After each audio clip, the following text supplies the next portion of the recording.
Good evening and welcome to Newsbite. I'm Donna Crowie and making the headlines this week. Local services receive technical rescue training. Emergency services respond to a call-out in Market Street. Guide trainer visits the island. And it's been a year since the first calibration flight touched down on St Helena. Shape prepares for an upcoming Masquerade Ball. The Women's Corona Society give away prizes on SAMS Radio 1. And we have the latest sporting news. Local emergency services are undergoing training in rope rescue. This includes upselling techniques, safety standards, and training in several rescue scenarios. Andrew Turner found out more. St Helena's emergency services are currently receiving technical rescue training. The crews are working on basic abseiling techniques, safety standards, and are training in several rescue scenarios. Instructor Neil Pickersgill spoke to SAMS about the difficulties of rope rescue on St Helena. Sort of difficulties or unique things to doing abseiling on St Helena that you perhaps haven't come across before? The scenarios themselves, the locations themselves, it's very, very broken rock. There's lots and lots of steep drop-offs, usually followed by something like a nice easy edge and then a huge great drop-off. Yeah. So we've sort of realised those, but also things like anchoring and creating a safe anchor system for us. So we're teaching the guys to use vehicles, trees, large rocks, anything we can improvise with as well. So it's a case of adapting the systems that we would normally teach and putting them into this environment. And how are the guys doing? Is the training going well? Yeah, it's going really, really well. The guys are enjoying it. We're not getting too many people shouting too loud and what have you. Nobody's fell out and had tears anyway yet.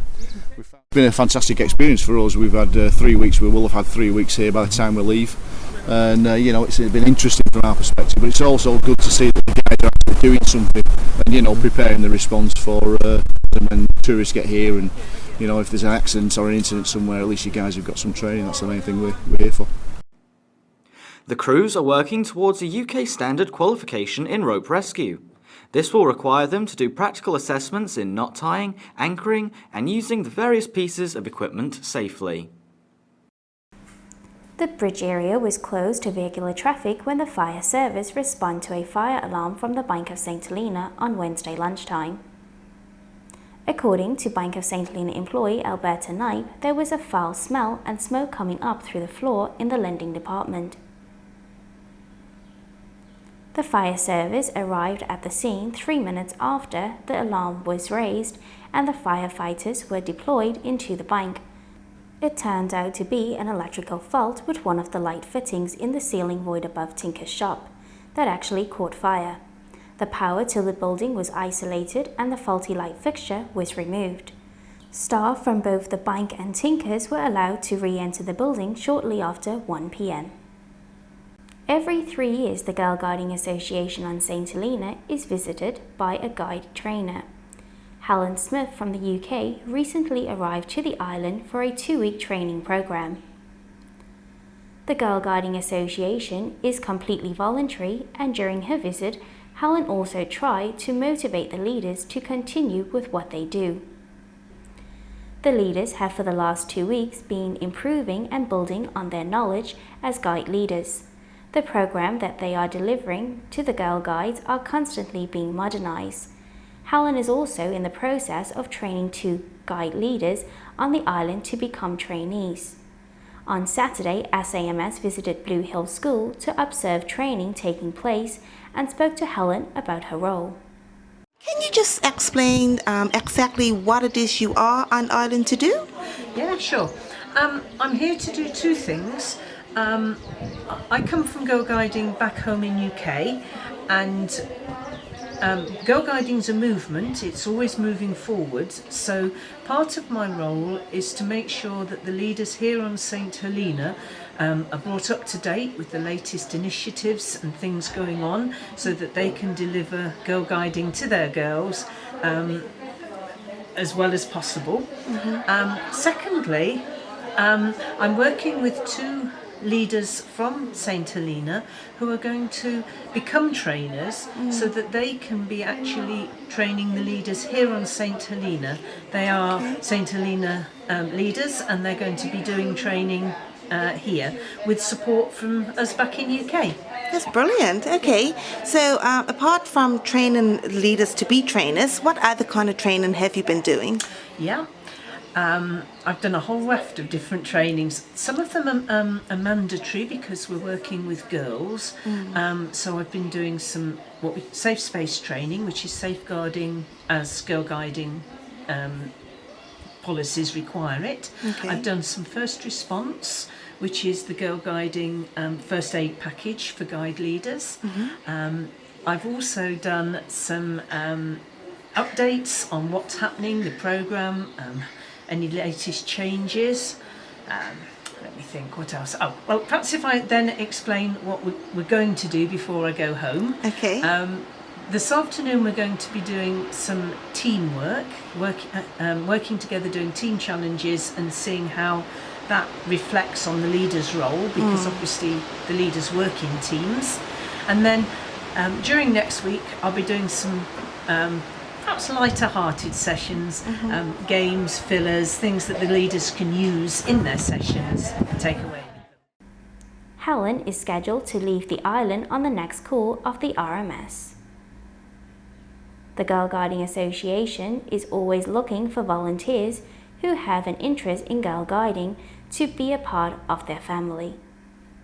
Thursday marked a very special anniversary in the island's recent history, the landing of the very first aeroplane on St Helena. It has been an entire year since the historic first calibration flight. The day the plane landed will be the day every saint remembers. Thousands gathered at Bradley's and the Millennium Forest to watch the tiny Beechcraft King Air 300 circle the airport and eventually touch down. The elation that followed was strong but short-lived. Soon after departing, the calibration flight report revealed that there were a few problems with the location of the navigation beacons, which were making it extremely difficult for the pilot to land. This was an easily addressed issue and the beacons were soon relocated. All that was left to do was bring out the plane again to see if the problem had been sorted. Since then, there have been more calibration flights, but with many encountering dangerous wind shear conditions. The question is still, will our airport ever work? Shape have started making and decorating masks made from recycled paper for their upcoming Masquerade Ball, which will be held next month. Shape have already made quite a few masks, with some being displayed in the store in Sandy Bay. The masks use 8 layers of shredded paper to give it a sturdy structure. 2 masks can be made in one day, as it takes time for the glue on the mask to dry. These handcrafted masks will be on sale on the night of the ball. But if someone would like a customized mask, they can have one made for only £3. The Shape's Masquerade Ball will be held at Plantation House on the 22nd of October, and tickets are already on sale. The Women's Corona Society hosted the Lucky Draw live on SAMS Radio 1 on Wednesday. The draw to raise funds for the society was done by Nicole Peters at the SAMS office. The Women's Corona Society is well known on St Helena for using funds to help develop the community and community areas. Every hour on the hour, starting from 8 a.m. through to 4 p.m, there were 3 lucky winners. The society gathered together 4 star prizes. For first place, there was a TV stand, second prize was a portable CD player, and for the third winner, a ceiling light was up for grabs. The remaining 8 draws were 3 small prizes, and the last winner won himself an ice cake. Now sports. With just 18 holes left to play, Jeffrey Foxy Stevens leads the field by a single shot in Longwood Golf Club's Open Championship. Foxy produced a round of 76 in testing weather conditions in the first championship round on Sunday. Snapping at his heels just 1 shot behind are Larry Legg and Nick Stevens. Defending champion Scott Crowie, who is aiming to pick up his 10th consecutive championship title, is currently 5 shots off the pace. Joan Thomas leads the ladies sector by 2 shots from Anne George after she shot 81. Gavin Crowie is first in the A flight, Cecil Thomas leads the B flight, and Caelan Crowie is on top of the C flight. Now, football.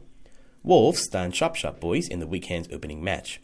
Cody Thomas struck 4 goals and Thai midfielder Somed added a 5th for Wolves, who ran out 5-2 winners. Chris Owen converted a penalty kick and Clayton Young headed in a late goal for Chop Boys.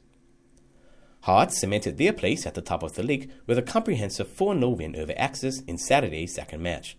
Mikey Williams, Martin Cunha-Buckley, Colin Young and Jason George all found the back of the net for Hearts.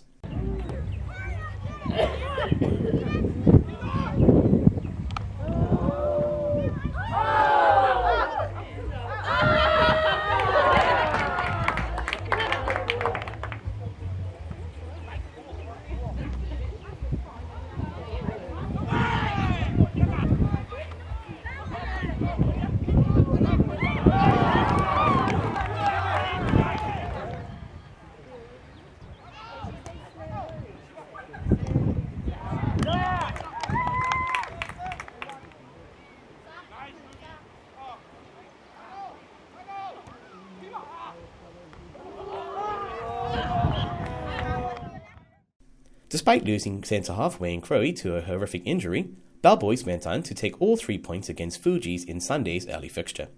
Man of the match Anthony Thomas scored a second-half brace before Alex Langham applied the finishing touches of a 3rd goal.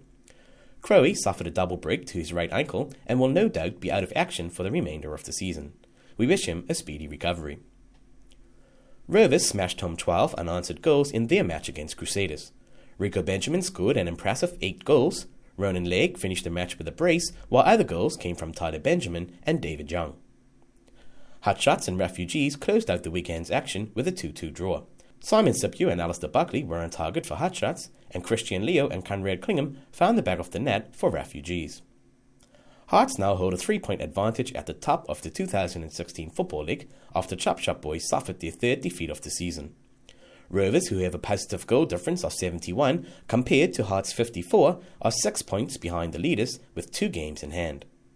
There's also been a change at the top of the scoring charts, with Rico Benjamin opening up a 4-goal lead. Well, that's it for another Newsbite. Be sure to tune in again next week for more top stories. I'm Donna Crowie, and thank you for watching.